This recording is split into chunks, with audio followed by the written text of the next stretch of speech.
Hello friends, आज हम बात करेंगे फेलोपियन ट्यूब के बारे में कि फेलोपियन ट्यूब क्या होता है। फेलोपियन ट्यूब एक बहुत ही इम्पोर्टेंट स्ट्रक्चर है।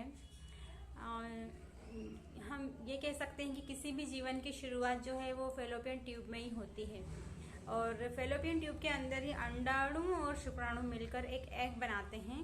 और जो फेलोपियन ट्यूब होती है वो दो होती हैं और यूट्रस के दोनों साइड में होती है। इनका जो साइज होता है वो 10 सेंटीमीटर का होता है और फेलोपियन ट्यूब का जो इंटरनल डायमीटर होता है, जो आंतरिक सतह होती है, वो 1 mm की होती है। फेलोपियन ट्यूब का एक हिस्सा जो है वो यूट्रस से जुड़ा होता है और उसका जो दूसरा हिस्सा है वो ओवरी के पास होता है। और जब भी ओवरी से ओव्यूलेशन होता है, यानी जब अंडाणु रप्चर होकर बाहर आता है, तो फेलोपियन ट्यूब का जो आखिरी हिस्सा है जिसमें कि फिम्ब्रियाई नामक स्ट्रक्चर होते हैं, वो अपने मूवमेंट से एग को अपने अंदर ले जाते हैं। और ये जो एग होता है, यदि ये फर्टिलाइजेशन हो जाता है इंटरकोर्स के दौरान, तो जो स्पर्म है वो ट्यूब तक, फेलोपियन ट्यूब तक आ जाते हैं और एग का फर्टिलाइजेशन हो जाता है। अब ये जो फर्टिलाइज एग होता है, ये 3 से 4 दिन का एम्ब्रायो डेवलप होता है, तो ये फेलोपियन ट्यूब के अंदर ही होता है। और 5th डे पे क्या होता है कि जो फर्टिलाइजेशन जो एम्ब्रायो होता है वो धीरे धीरे आकर गर्भाशय की जो दीवारें होती हैं उस पे आके इम्प्लांट हो जाता है। इस प्रकार हम देखते हैं कि जो फेलोपियन ट्यूब का जो प्रेगनेंसी की प्रक्रिया में बहुत ही इम्पोर्टेंट रोल होता है।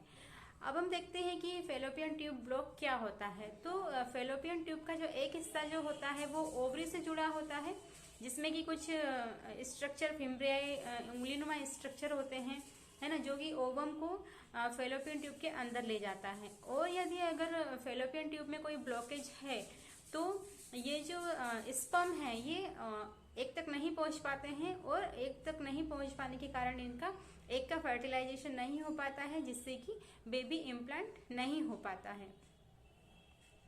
फ्रेंड्स, अब हम देखते हैं कि इसके कौन कौन से कारण हैं जिसकी वजह से फेलोपियन ट्यूब जो है वो ब्लॉक हो जाती हैं। तो सबसे पहले हम देखते हैं कि एक बहुत ही इम्पोर्टेंट कारण है इसका पीआईडी। पीआईडी मीन्स होता है पेल्विक इन्फ्लेमेटरी डिसीज। यदि फीमेल को किसी तरह का इन्फेक्शन है, पेल्विक इन्फ्लेमेटरी डिसीज है, गोनोरिया, सिफिलिस या फिर कोई सेक्सुअली ट्रांसमिटेड डिसीज है, तो उसकी वजह से फेलोपियन ट्यूब जो है वो ब्लॉक हो जाते हैं।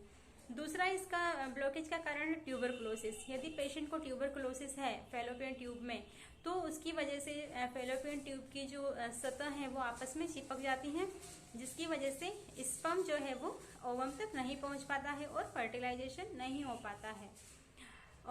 उसके बाद हम देखते हैं कि एंडोमेट्रियोसिस। एंडोमेट्रियोसिस जो होता है वो एक ऐसी बीमारी होती है जिसमें कि जो एंडोमेट्रियम जो गर्भाशय है उसकी जो आंतरिक सतह होती है उसमें जो लेयर होती है वो लेयर फेलोपियन ट्यूब में पहुंच जाती है और एब्डोमेन तक पहुंच जाती है। मतलब इस तरह से वो लेयर चारों तरफ पहुंच जाती है, जिसकी वजह से प्रेगनेंसी कंसीव नहीं हो पाती और फेलोपियन ट्यूब जो है वो ब्लॉक हो जाता है। उसके बाद हम देखते हैं कि इसके कौन कौन से लक्षण हैं जिससे पता कर सकते हैं कि फेलोपियन ट्यूब ब्लॉक है। तो सबसे पहले बहुत लंबे समय तक प्रेगनेंसी कंसीव नहीं कर पाती है फीमेल। दूसरा, वाइट डिस्चार्ज उसको इतना अधिक होता है कि यह बहुत ही थिक और गाढ़ा होता है, येलो कलर का होता है, जिससे कि फीमेल बहुत ज़्यादा ही परेशान हो जाती है। तीसरा होता है पेट के निचले हिस्से में बहुत ज़्यादा दर्द होना। यदि पेट के निचले हिस्से में दर्द रहता है तो उसे तुरंत ही इन्वेस्टिगेशन करवाना चाहिए। और यूटीआई, बार बार उसको यूरिनरी ट्रैक्ट इन्फेक्शन होता रहेगा। इस तरह से हम देखते हैं कि ये सारे लक्षण जो हैं ये फेलोपियन ट्यूब ब्लॉकेज के होते हैं। अब हम देखते हैं कि इसमें कौन कौन से टेस्ट करवाना चाहिए। तो टेस्ट के लिए हम सबसे पहले हम देखते हैं कि इसमें एक टेस्ट होता है जिसे हम साल्पिंजोग्राफी कहते हैं। साल्पिंजोग्राफी में क्या होता है, स्टेरोसाल्पिंजोग्राफी में एक डाई होती है, वो योनि के द्वारा रास्ते में एक डाई डाली जाती है और उसके बाद शरीर का एक्सरे किया जाता है। ये जो डाई डाली जाती है ये बच्चेदानी से गुजरकर फेलोपियन ट्यूब में से होकर बाहर आ जाती है। यदि फेलोपियन ट्यूब ब्लॉकेज है तो वहां डाई नहीं पहुंच पाती है और एक्सरे में दिखाई देने लगती है कि कौन सी साइड में ब्लॉक है और कितनी ब्लॉक है। उसके बाद एक होता है लेप्रोस्कोपी। लेप्रोस्कोपी में भी हम पता कर सकते हैं कि फेलोपियन ट्यूब जो है वो कितना ब्लॉकेज है। सो फ्रेंड्स, इस तरह से हम पता कर सकते हैं कि फैलोपियन ट्यूब में क्या क्या समस्या है और क्यों प्रेगनेंसी कंसीव नहीं हो पा रही है। सो फ्रेंड्स, आपको मेरा वीडियो कैसा लगा है? अच्छा लगा है तो प्लीज़ मेरे वीडियो को लाइक कीजिए, शेयर कीजिए और सब्सक्राइब करना ना भूलिए। Thank you.